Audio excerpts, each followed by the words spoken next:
In the early 8th century, the Muslim Umayyad Caliphate was at the height of its power, rapidly expanding across North Africa and into the Iberian Peninsula.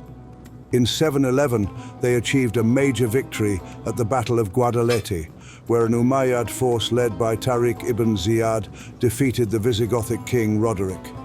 This decisive battle shattered the Visigothic kingdom, opening the doors for the swift and near-total conquest of Iberia by the Umayyads. Over the next few years, the Muslim forces continued to push north, consolidating their control over the region and establishing Al-Andalus. However, the ambitions of the Umayyad governors in Al-Andalus did not stop at the Pyrenees. In 718, Al-Samh ibn Malik al-Khawlani was appointed governor, and under his leadership, the Umayyads sought to expand their influence into Gaul. Their first target was the Duchy of Aquitaine, a semi-independent realm ruled by Duke Odo the Great. Odo, having witnessed the fall of the Visigoths and the rapid expansion of Muslim forces across Iberia, was acutely aware of the threat posed by the Umayyads.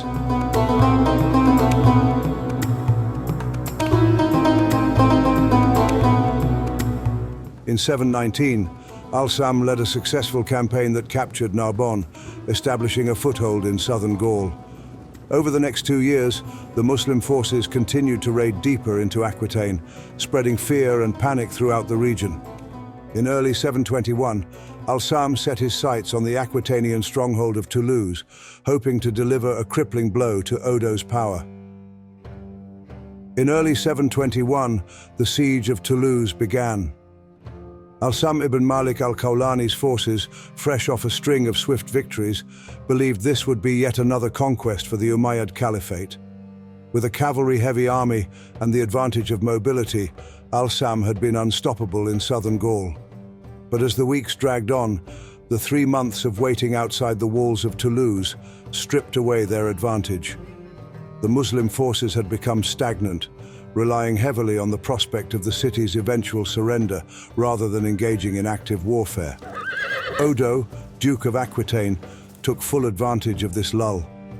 Throughout those months, he quietly marshaled his army, assembling a force of between 8,000 and 12,000 soldiers. Al-Samh, perhaps overconfident, did little to scout the area, assuming no significant resistance would come. This overconfidence led to his downfall. By early June, Odo had successfully maneuvered his forces south of Toulouse, cutting off the Muslim army's access to their supply lines and any potential reinforcements from Narbonne. Al-Samh, unaware of the full scale of the danger looming behind him, was about to face one of the most decisive moments of his career. On June 9th, as dawn broke, the first signs of trouble emerged. Odo's forces, positioned south of the Umayyad camp, prepared for an all-out assault. Odo, aware that a direct attack from the front would be disastrous against the formidable Muslim cavalry, struck from the rear.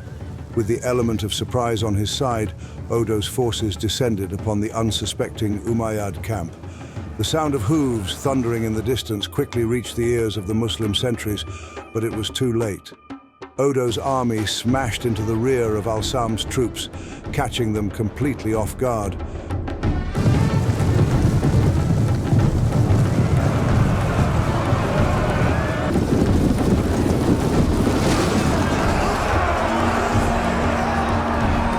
Confusion erupted in the camp as Muslim soldiers scrambled to form a coherent defense.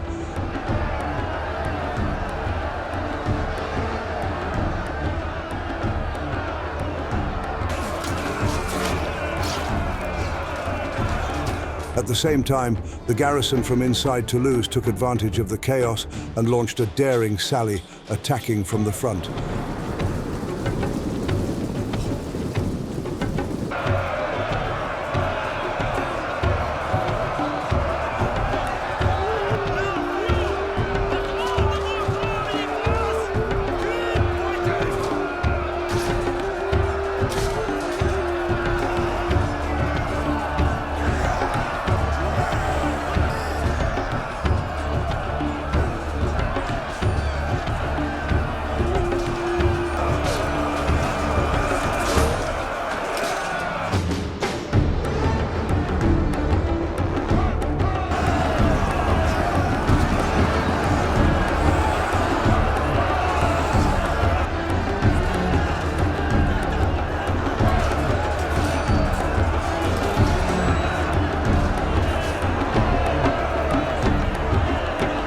Al-Samh's army, now surrounded on two sides, tried to rally under their general's leadership.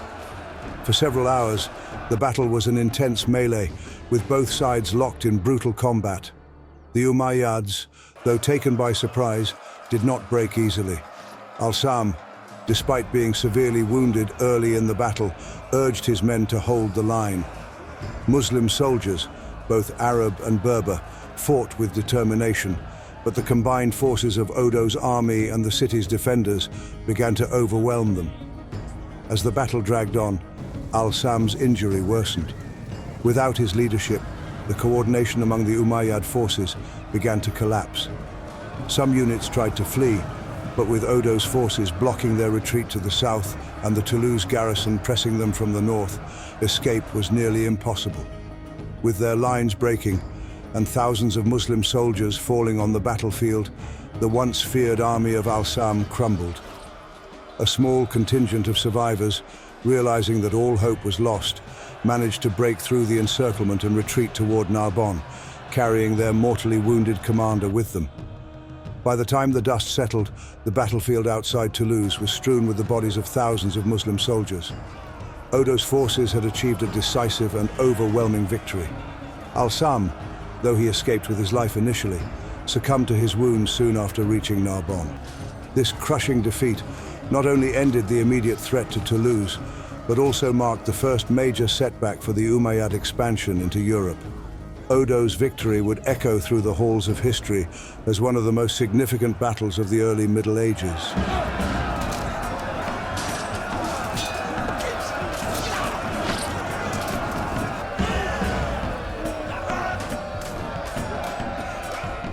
The Battle of Toulouse marked the first major disaster for the Umayyad expansion into Europe.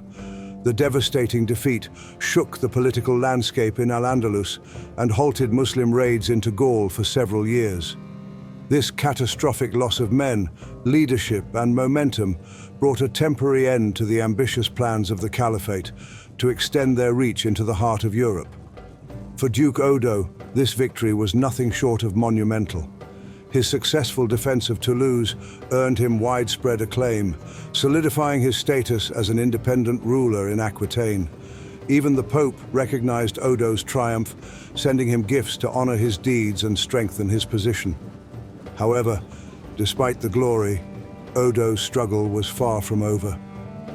The siege of Toulouse was just the beginning of his long and arduous campaign to preserve his independence. In the following years, Odo would face repeated raids and invasions from the Umayyad Caliphate as the Muslims sought to regain their foothold in Gaul.